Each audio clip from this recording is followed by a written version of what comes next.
ชึบรอดบ่เนาะบาดนี้ชึบโตโทรศัพท์เจ้าแล้วลองคลิปบ่บ่แล้วเล่นตอนนี้บ่เอาให้แม่โอ้ขอบใจบ่นิวเด้อได้แล้วเอาดันเนี่ยเอาโดยเอาเข้ายังไงเนี่ยจะเป็นลมโดยซื้อไม่พี่น้องเลยเนาะบ่มีค่าตั้งกล้องแม่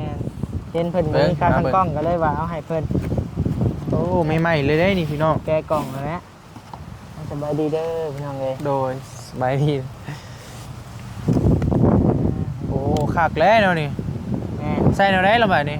ใช่แนวไหนพ่อโอ้ของเจ้าพวกใหญ่ของกูคอยยังยืมเจ้าอยู่ดีฮะเอาเลยไม่หายยังเลยอย่าเพิ่งเครียดกูวะเนี่ยเนาะเมื่อก่อนเด้อกลับมานำกะเนาะหมู่คู่เรายังได้เงินอยู่เอ้าเฮาเลยยังไม่ได้เงินเนาะช่วยกันนี่เด้อเฮาเนาะเดี๋ยวว่าภารกิจนั่นกับผ่านพ้นไปด้วยดีเนาะกะขอบคุณขอบใจทางไอเตียงเด้อเนาะที่ไว้วางใจทางน้องเนาะให้เป็นอย่างหับช่วงต่อเนาะเรียกว่ามอบภารกิจให้เนาะวันนี้ก็ขอบคุณขอบใจทางไอเป็นหลายๆเด้อเนาะที่ว่าเป็นครั้งแรกเลยที่ว่าไอเตียงมอบภารกิจให้เลยกับบนิวเฮ็ดรุ่ล่วงไปด้วยดีเนาะพี่น้องเนาะสุ่มตันใจขนาดบนิวกระไดเรียกว่าเป็นครั้งแรกครั้งยิ่งใหญ่เนาะที่ว่ามอบภารกิจกับมอบภารกิจอันยิ่งใหญ่แล้วนะพี่น้องเลยหักษาคนโลดนะคือว่าเขาต้องได้คุกคีอยู่ในนั่นนะพี่น้องเลยทิมป้าบ่ได้เรื่องคนไข้คนเจ็บนี่พี่น้องเลย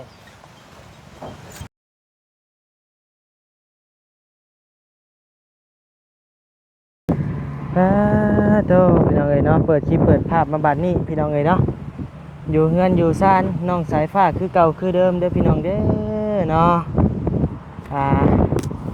เปิดคลิปเปิดภาพมาบัดนี้การยามแรงๆเด้อพี่น้องเด้อเนาะยังอยู่เฮือนอยู่ซ่านน้องสายฟ้าคือเก่าคือเดิมพี่น้องเลยเนาะโตพี่น้องเลยนี่แหละพี่น้องเลยเนาะทางบานิวซื้อขาตั้งกล้องมากะซื้อมาว่าสิเอามาเม่นไส้เองนี่แหละพี่น้องเลยแต่ว่าทางบาลีเอาให้บานิวแล้วก็เลยว่าบ่ได้ใช้นะพี่น้องเนาะบ่ได้ใช้ก็เลยว่าสิบีแบงให้ทางบาร์บี้นะพี่น้องเนาะที่ว่าเป็นยูทูบเบอร์มือใหม่มาซอยเวียกซอยงานกันอยู่เฮือนอยู่ซ่านน้องสายฟ้านี่แหละพี่น้องเลยเนาะเพราะว่าทางบาร์บี้นี่ก็เป็นหมู่กับบานิวกับหมู่รุ่นอ้ายเลยพี่น้องเลยใหญ่โตมานำกันอยู่ตลาดตะลี่นะพี่น้องเนาะเคยแลนหยอกแลนลินนำกันอยู่ตลาดตะลี่พี่น้องเลยแต่ว่ามามื้อนี้เป็นกามาเป็นยูทูบเบอร์นำกันนะพี่น้องเนาะแต่ว่าจิตใจเป็นกำหมักนี่แหละพี่น้องเลยหมักซอยเรือนะพี่น้องเนาะหมักสดหมักซอยพี่น้องเลยตะกี้เพิ่นกับบริเฮ็ด YouTube นี่กะเพิ่นกะเป็นกับสดซอยคนอยู่นะพี่น้องเนาะตะกี้ก็ได้แต่ว่าจิตใจเพิ่นกะมีความเมตตานะพี่น้องเนาะอยากสดอยากซอยนะก็เลยว่ามื้อนี้เพิ่นได้มาเฮ็ด YouTube เดินสายเดียวกันนะพี่น้องเนาะ YouTube สายบุญเพิ่นมากะเพิ่นยังค่าตั้งกล้องจับกล้องก็ยังบ่มีพี่น้องเลยก็เลยว่าบานิวตัดสินใจนะพี่น้องเนาะเพราะว่าบานิวกะบ่ได้ใช้เนาะกะมีของบาลีเอาให้แล้วนะพี่น้องเนาะก็เลยว่าบานิวสิมอบตัวนี้นะพี่น้องเนาะให้ทางบาร์บี้เลยพี่น้องเลยเพราะว่าบานิวกับบ่ได้มีเงินดอกแต่ว่าเฮาซื้อมาแล้วเฮาบ่ได้ใช้นะพี่น้องเลยสมมุติว่าบานิวสิเก็บไว้ใช้ก็ได้นะแต่ว่าทางบาร์บี้เพิ่นมาเพิ่นก็ยังบ่มีหยังก็เลยว่าสิเอาส่วนนี้บีแบ่งให้เพิ่นช่วยเหลือกันไปขั้นเบื้องต้นเนาะพี่น้องเนาะซ้ำซ่าเพิ่น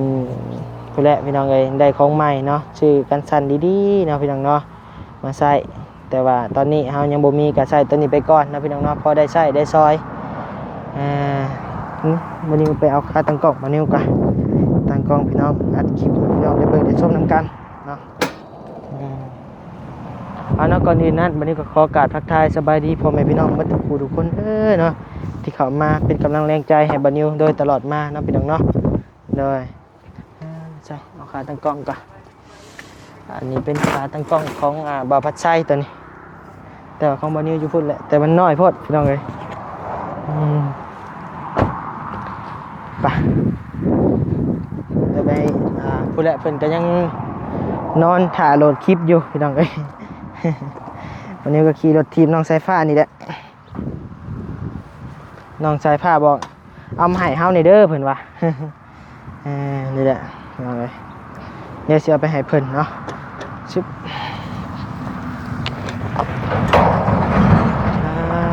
ต่อ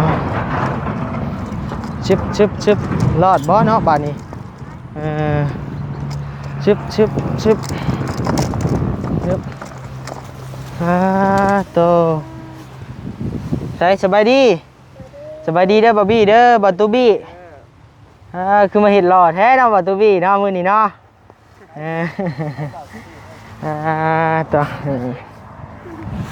แหมมานี่แหละน้องใส่ผ้าบอกเอารถถีบมาให้ว่าซั่นก็เอามาให้เนาะเฮาก็บ่คนแม่นคนใจจืดใจดำปานนั้นวะเอามายังรถถีบน่ะเลยเดี๋ยววันนี้ตั้งกล้องก่อนจักเล็กจักหน่อยเนาะพี่น้องเนาะโดย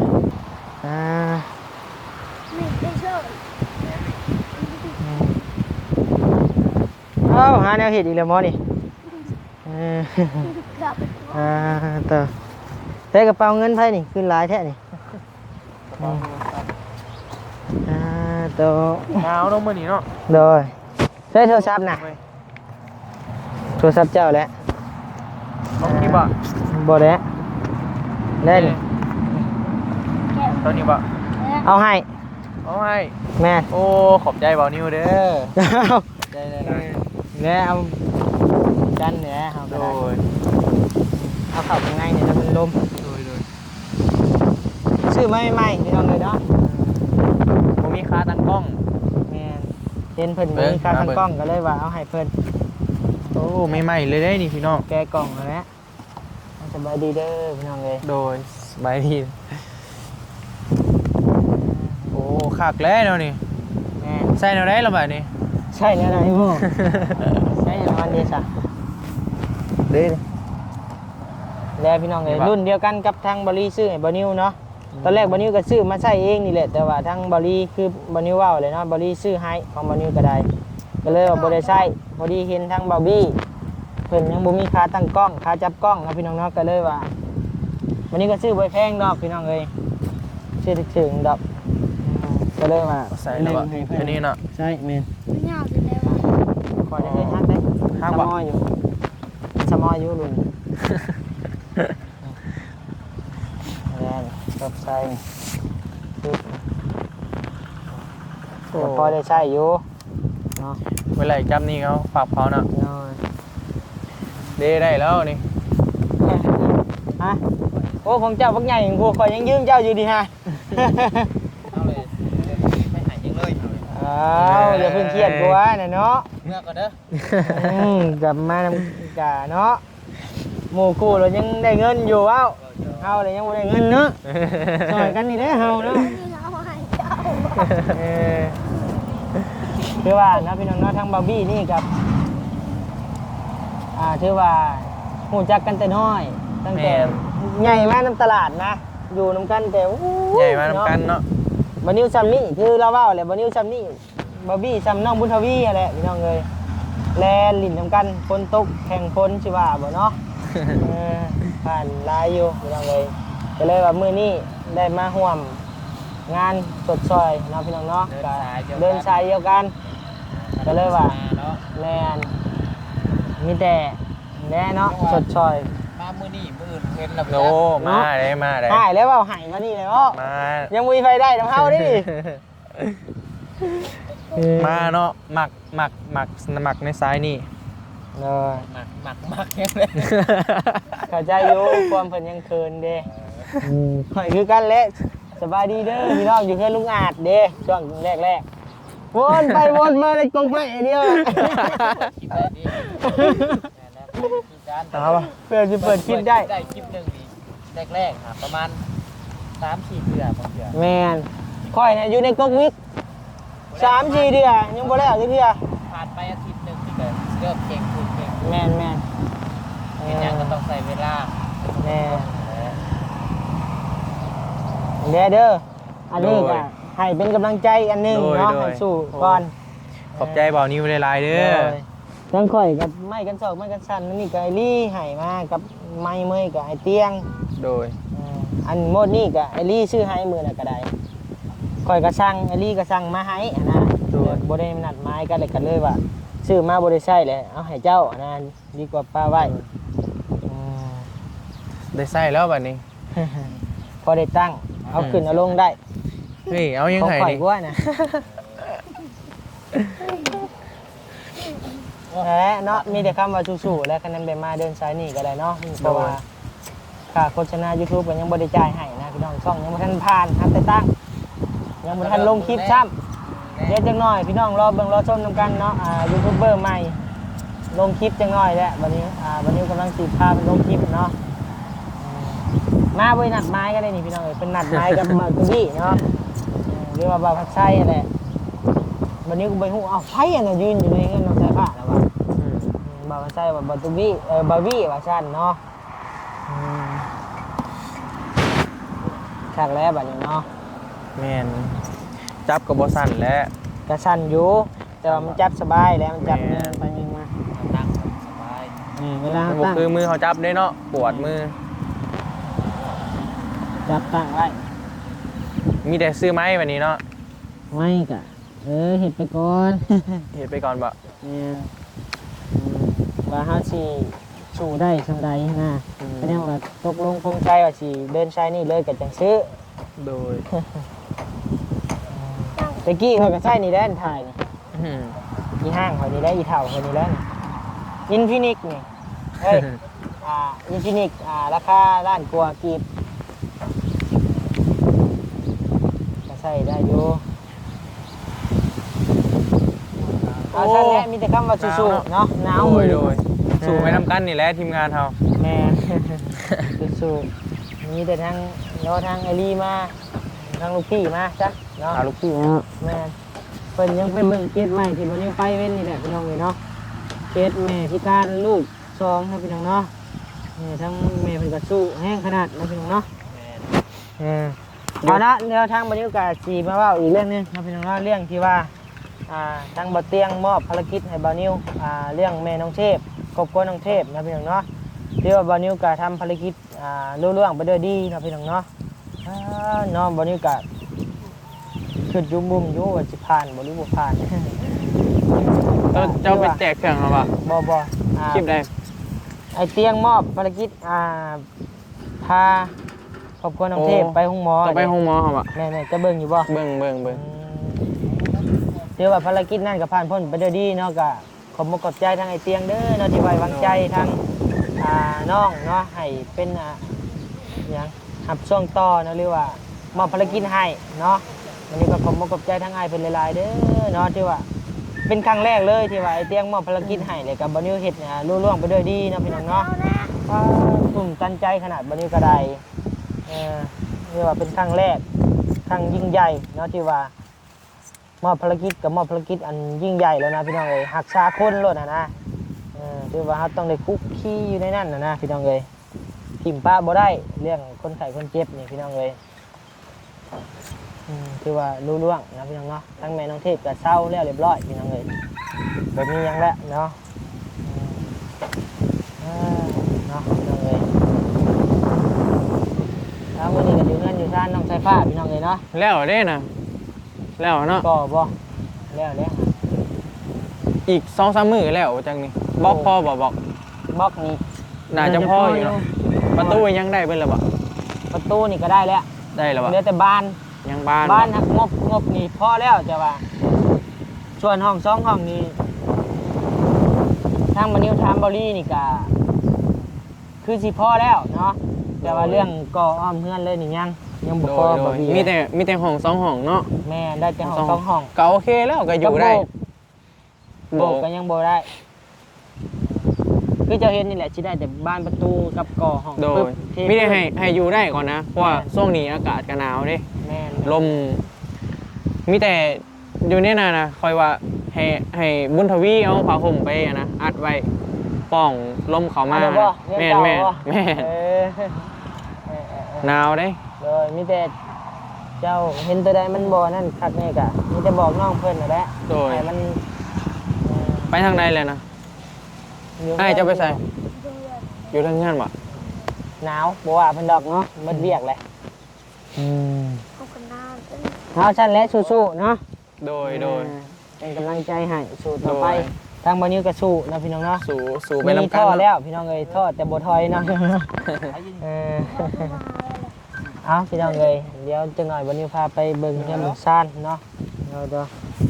ภาคเด้อพี่น้องเอ้ยยังบ่แล้วอยู่ที่ ภาคพ่อแม่พี่น้องติดตามช่องบาร์บี้เด้อพี่น้องเด้อบาร์บี้ชาแนลเนาะพิมพ์เข้าไปบาร์บี้ภาษาไทยชาแนลภาษาอังกฤษเด้อพี่น้องเด้อเนาะเอาซั่นแหละพี่น้องเอ้ยฝากพ่อแม่พี่น้อง FC ทางบาร์นิวนั่นแหละเนาะไปติดตามบาร์บี้แน่เนาะเพราะว่า ซ่องไม้ ช่องใหม่นะ โดย ฝากเป็นกำลังใจให้เพื่อนแน่นะพี่น้องเนาะ ให้มีสายบุญหลายๆนะพี่น้องเนาะซอยกันเอาซอยเหือดซอยเงินซอยคำบ่ได้เอาก็ซอยเหือดซอยแห้ง โดย นี่แหละคนบล็อกคนดินคนยังมั่งมั่งห้ามไปนี่ได้นี่แนวมันสิดีหั่นนะสั้นแหละนะพี่น้องเนาะ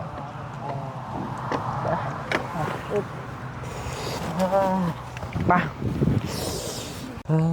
ต้องใช้นะเล่นออกกำลังกายบ่อะนะเถอะพี่น้องเลยใช้นะเห็ดหยังคือจอกอยู่เบิ้งใส่ ออกกำลังกายออกกำลังกาย อุ้ยเนาะออกมันมือยังบ่พออยู่บ่นี่เนาะทาแลนเพิ่นพี่น้องเอ้ยย่าอกโยกอยู่เนาะเสียจักรอบนี่พ่อ เอาทิปพอ 10พ่อโอ้ยแบกบล็อกมันมือก็ยังมาแลนออกกำลังกายอยู่ดุแท้อันนี้เนาะมือกินลมมืดเลยเด้อพี่น้องเอ้ยเนาะเงินชานบ้านน้องสายฟ้าพี่น้องเอ้ยมืดไว้ขนาดช่วงนี้เนาะใช้พากันเห็นยังผู้บ่าวโดยใช้ได้เห็นยังอันในห้องน้ำนะตัวพิงไพ่ก่อนพี่น้องเอ้ยว่าพัดไฟมากระบกมานี่ยังอยู่บ่ตัวหนาวแห้งลีนี่พี่น้องเอ้ยใช้ได้เห็นยังอันนะหนาวตัว บุราค่ะ เจ้าบุญเอาบ่อาบน้ำไป ไปได้ ใช้ผู้ทั้งไม่สร้างเป็นแบกน้ำใช้เปิดประตูให้เพิ่นเนี่ย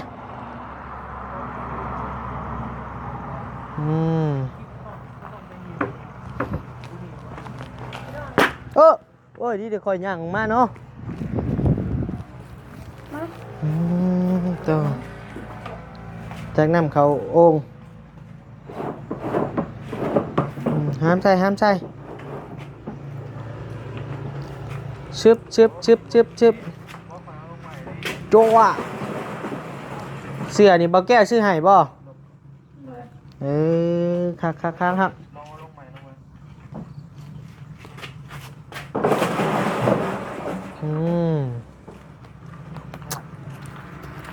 สวัสดีป้าลุงอีกทีหนึ่งนะ ไปดี ได้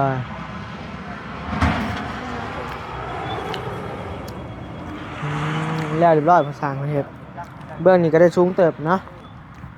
ไปมาพิงไพ่ครับพิงไพ่อุ้ยเนาะสวัสดีเด้อภาษาเด้อ เจ้าสวัสดี แล้วเรียบร้อย แม่น เมิดปูนเรียบร้อย มือนิดย่องต่ออีก ก็มีจิลี่เนาะมื้อนี้เนาะบ่มีไผมา มาอยู่กับบัวลาย มาอยู่บ่หลาย เป็นอะไรเข้าห้องมาดูเยี่ยมได้แล้ว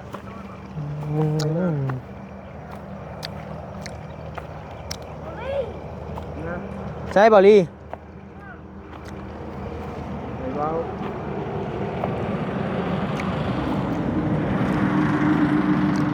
เป็นพระราชาไทย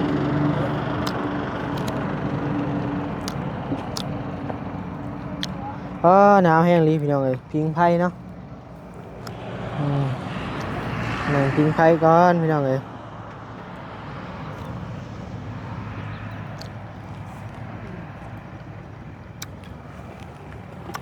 หาแนวมาปิ้งใช่ปะหาแนวมาปิ้งกำลังฉากโทรศัพท์อยู่ต่อแจ้งแล้วบาทนี้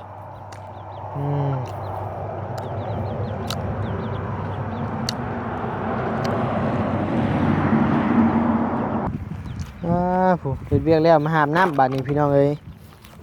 ทางไม่สร้างเพิ่นหามน้ำของน้ำมือได้เมื่อไม่สร้างนี่ ข้างบนมือตัวแรงบ่ มืออื่นตอนแรงโดยปิดจับตัวก่อน ปิดจับโต๊ะข้างเทิงบ่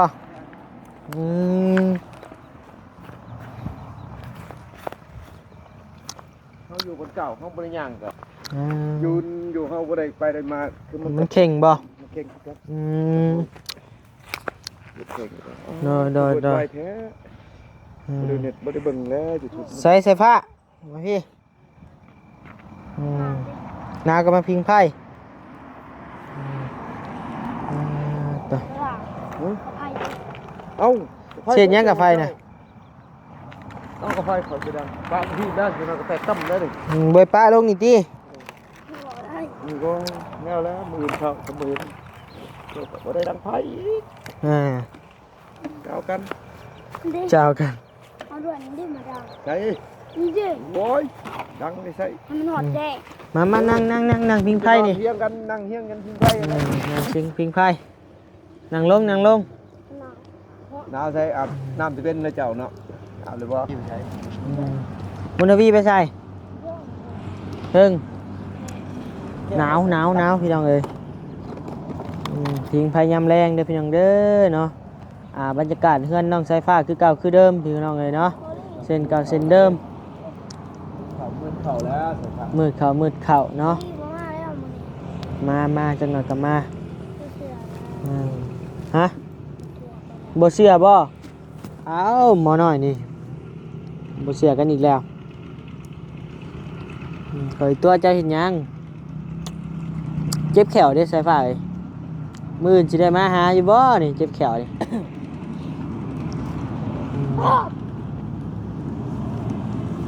เส้นรถที่มันจอดอยู่ใช่แหละ ก็ขี่จะมายางอ่อนแน่ จอดอยู่เทึงเฮือนใหญ่พูเฮือนน้อยพู จอดล่างรถอ่ะ โอ้ระวังเด้อบ่ได้เมื่อยบ่เห็นในถอยเหยียบได้เอามาเมียนอยู่ในเฮือนเด้อ ปะ เอาพี่น้องเอ้ยเนาะทางบานิวก็สิได้จบคลิปเพียงเท่านี้เด้อพี่น้องเด้อเนาะขอบใจผู้รักผู้ใหญ่ใจดีเมิดทุกท่านที่เข้ามารับชมหับพังโดยตลอดมาเนาะเข้ามาเป็นกำลังใจให้บานิวโดยตลอดมาวันนี้ก็ขอบใจขอให้พ่อแม่พี่น้องอยู่ดีมีแฮงเด้อความเจ็บบ่ให้ได้ความไข้บ่ให้มีปรารถนาสิ่งใดก็ให้ได้สิ่งนั้นสมความมุ่งมั่นปรารถนาอย่าเจ็บอย่าจนร่ำรวยๆเด้อสบายดีสายฟ้า สวัสดี โดย